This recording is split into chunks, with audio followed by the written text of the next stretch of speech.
Bonjour, je m'appelle Marc Lecordier. J'ai fait une formation initiale dans l'hôtellerie de luxe et j'ai travaillé 20 ans en Angleterre dans l'hôtellerie de luxe et l'événementiel, l'organisation d'événements, ce qui m'a amené à travailler et à expérimenter sur le recrutement des personnes et aussi sur la sécurité des événements, sur la qualité des produits. Et un point qui a toujours été une ligne conductrice dans mes interventions et dans ma vie, c'est l'apprentissage. Et quand je suis revenu en France, dans le début des années 90, j'ai été surpris de la résistance qu'avaient les humains en général à l'apprentissage, à découvrir de nouvelles choses, à apprendre de nouvelles choses. Et moi qui étais et qui suis toujours avide d'apprendre de nouvelles expériences, de faire de nouvelles choses, quand j'ai commencé dans la formation, je ne comprenais pas pourquoi les personnes résistaient, disaient non, je ne peux pas, non, je ne changerai pas, non, c'est comme ça, non, j'y arriverai pas. Et ça a été mon leitmotiv depuis 25 ans maintenant. L'aspect de médiation, c'est justement cet aspect relationnel, la qualité des relations entre les êtres humains en situation de travail, qui est important.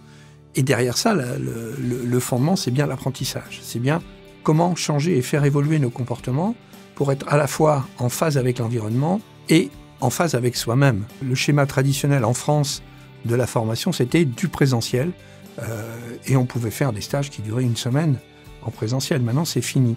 Donc ce qui est important par rapport à l'apprentissage en ligne, c'est de prendre en compte que l'environnement a changé, les contraintes des entreprises, des organisations ont changé et les technologies ont énormément changé aussi. Et je pense que c'est même pas non plus très utile que les personnes se retrouvent dans des salles à écouter quelqu'un parler ou à faire des exercices comme ça pendant une semaine. Aujourd'hui, de faire un mixte, un mélange entre une formation en ligne et du présentiel peut-être, et du coaching individuel, pour le cas en tout cas de ce qui relève des relations humaines et des comportements. Les conseils que je pourrais donner à des utilisateurs, c'est d'aborder le changement à petits pas.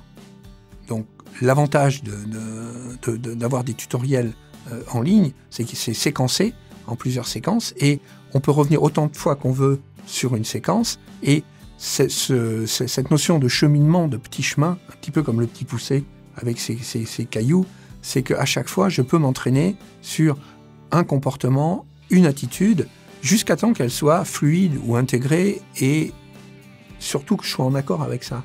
C'est pas quelque chose qui est imposé de l'extérieur. Pour que ça fonctionne, c'est important que ce soit un choix et une décision personnelle de dire « Ok, ça va m'être utile, je peux changer, je peux en tirer quelque chose ».